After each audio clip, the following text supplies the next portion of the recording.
It is strange to think of food being discovered, but there must have been a first time that a human ever put a food in their mouth. It was a brave or desperate person who first saw an oyster and thought, "Oh yup, I want to gobble that." Sometimes the discovery of a food was so long in the past that its origins have become legendary. Sometimes, though, we know exactly when and how a food was found. Here are 10 of the origin stories of common foods. And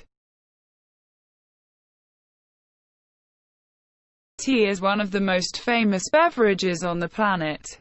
Its caffeine content is moderately gentle, so it is immediately both invigorating and quieting without giving you some anxiety. How did the leaves of the tea plant become so profoundly prized? In one Chinese legend, the properties of tea were found by the Emperor of China. It was in 2737 BC that the sovereign Shennong wound up sitting under a tree. He turned out to heat up some water when a whirlwind drifted a few leaves down into the percolating pot. As they diffused in the water, the fragile smell of tea filled the region. Shennong drank the primary cup of tea on record. It was fortunate there wasn't a fowl sitting in the tree, or we may be drinking droppings today. It appears to be almost certain that tea was found as having restorative properties, sooner or later, and fused into Chinese medication prior to developing into the cutting-edge drink. The Chinese legend isn't the main story of its cause. In one Indian story, a Buddhist known as Bodhidharma promised to ponder for a very long time without resting.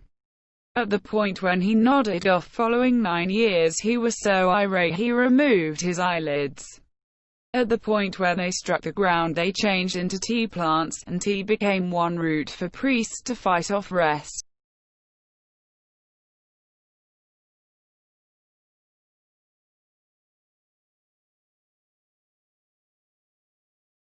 Given that caffeine is highly addictive, it is understandable that tea and coffee have become staples in our daily lives. Coffee's true origin is lost to the mists of time, but the legends of how it was first discovered are pretty stimulating. In one tale from Ethiopia, it was a goat herd called Kaldi who first noticed their unique properties of coffee beans.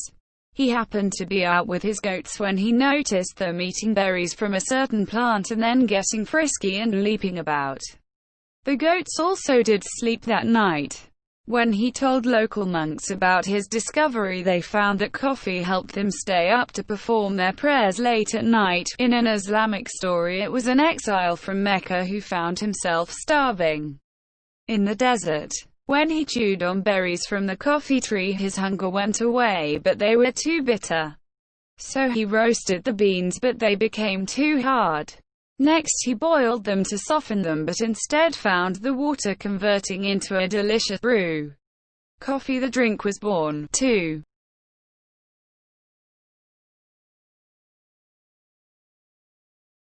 The popsicle is one of the most basic pleasures of a really hot summer. It seems like a no-brainer of an idea. Take some colorful and delicious juice, shove a stick in it, and freeze. Surely these have existed since the dawn of time.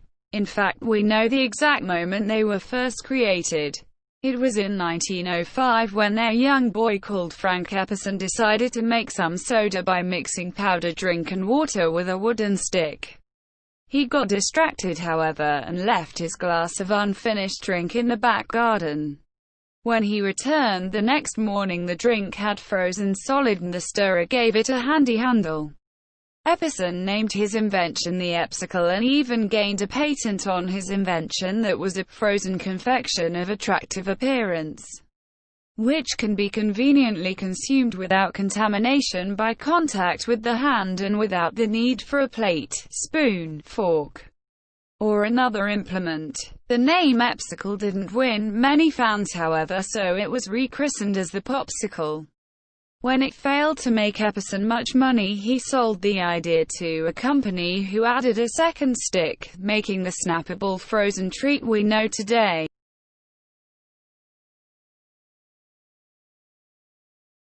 Sugar has been vilified recently as perhaps the worst food that anyone can eat. Before sugar was demonized, it was sugar replacing sweeteners that were thought to be pure evil. Today, most sweeteners have been thoroughly tested by scientists and found to be safe. But it was a lack of lab safety that led to the creation of some sweeteners.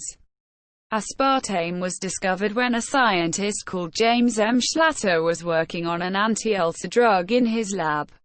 Needing to turn a page on a book he was reading, he licked his finger. This is generally not encouraged in most modern labs, but Schlatter noticed that his finger was incredibly sweet. Cyclamate is a now banned sweetener that first emerged in 1937 when Michael Sveda stopped his work on a fever drug to have a smoke in his lab, which was apparently something you could do in the 30s.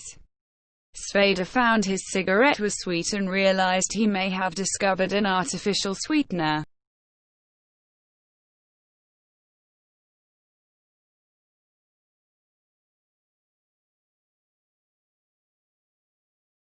Generally, we only think of trees as a source of food when we are thinking about their fruit. Maple syrup, however, is the product of humans essentially stabbing a tree and drinking its blood. How did humans figure out that maple trees have sweet juice inside them? It is well known that the indigenous people of North America were producing maple syrup long before European settlers arrived.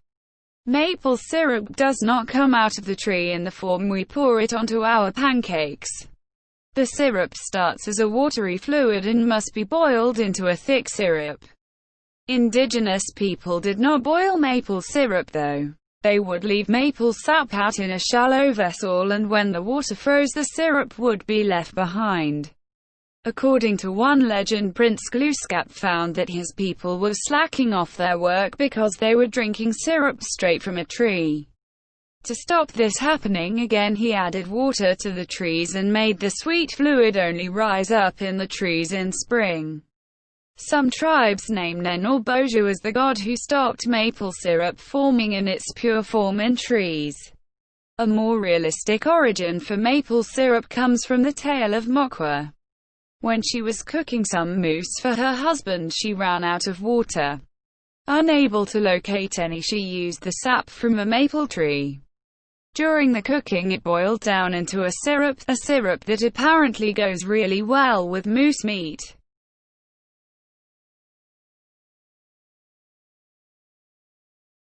Sandwiches are one of the most popular ways of eating lunch. For hundreds or thousands of years, bread has been a staple of many people's diets. Most people would have got the majority of their calories from bread.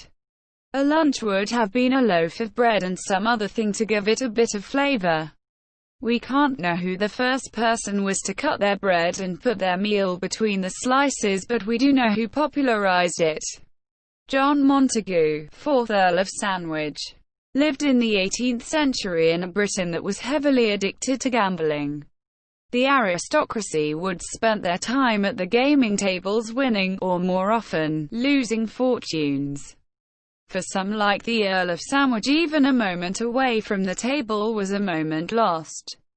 So instead of taking a break to eat a meal, he ordered the cook to bring him something he could eat without getting up. This turned out to be slices of bread with flavorful fillings between them. The bread stopped his hands getting greasy. You didn't need a knife and fork. Gambling could continue. Whether this was the true origin of the sandwich is debated, but for the Earl it was perhaps his most lasting contribution. 6.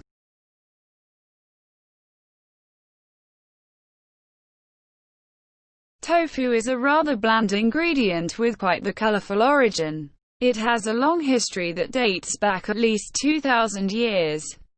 At some point, soy milk was mixed with something to make it coagulate into something resembling cheese. How this step was first made is a controversial subject. The most basic theory is that impure sea salt was added to soy milk to flavor it. If there was seaweed or magnesium salts in the mix, it would make the soy milk curdle. This is entirely possible, but not as interesting as the other legend of its origin. According to one tale, it was a Chinese prince of the Han dynasty called Luan who first created tofu. Luan was a great scholar and seems to have had a fondness for soybeans. One legend has him inventing soy milk for his grandmother when she found the beans too difficult to chew. Apparently it was while Luan was researching immortality and alchemy that he came up with the recipe for tofu. While most people would be happy to have invented a meat substitute, Luan was said to have actually come up with a recipe for immortality. One account sees Luan growing younger from eating tofu. He then sprouted wings and ascended to the heavens to live forever. That's one way of encouraging people to eat tofu.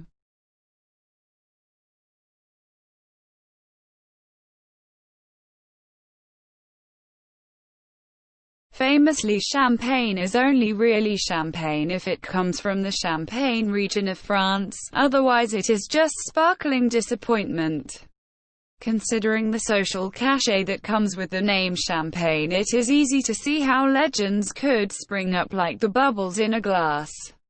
The vineyards of the Champagne region had been struggling to produce white wine from red grapes for generations until a Benedictine monk named Dom Pierre Perignon perfected a method.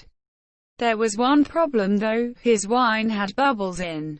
According to legend, the bubbles caused Perignon to exclaim to his brother monks, "Come quickly, I am tasting the stars." In fact, it seems that Dom Perignon spent the majority of his time trying to get rid of the bubbles in his wine. Another myth about champagne is that the shape of the champagne coupe was modeled after the breasts of Marie Antoinette, or Madame de Pompadour. Perhaps the greatest myth about champagne is that it was the first sparkling wine. Anyone who has tried home brewing will know that you can often get unwanted bubbles in your bottles. At the very least, there is evidence from 30 years before Dom Perignon's miraculous invention that shows the English were creating sparkling wine on purpose. Our wine coopers of recent times use vast quantities of sugar and molasses to all sorts of wines to make them drink brisk and sparkling and to give them spirit.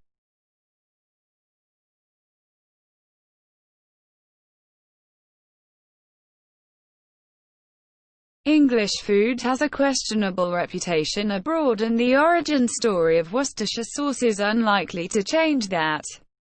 Worcestershire sauce is a somewhat pungent and strong sauce made from ingredients like anchovy, vinegar, onion, sugar, garlic, and spices. According to the Lee and Perrins company that produced the original Worcestershire sauce, the first batch was as inedible as the description of the ingredients suggests. Apparently Lord Sandys, an aristocrat who had been British Governor of Bengal, returned to England with a passion for Indian flavours. He visited Lee and Perrins, a pair of chemists, to see if they could replicate the sauce he wanted. Their first try was so disagreeable that they threw it away. But the pair had made up 2 barrels of the stuff and only threw one away. The other stayed in their cellar for another few years. When they came to clear some space for storage, the pair saw the abandoned sauce and opened the lid. Doing what we all do when faced with an old, brown liquid, they tasted it. And it was delicious. Worcestershire sauce is now found in cupboards up and down Britain.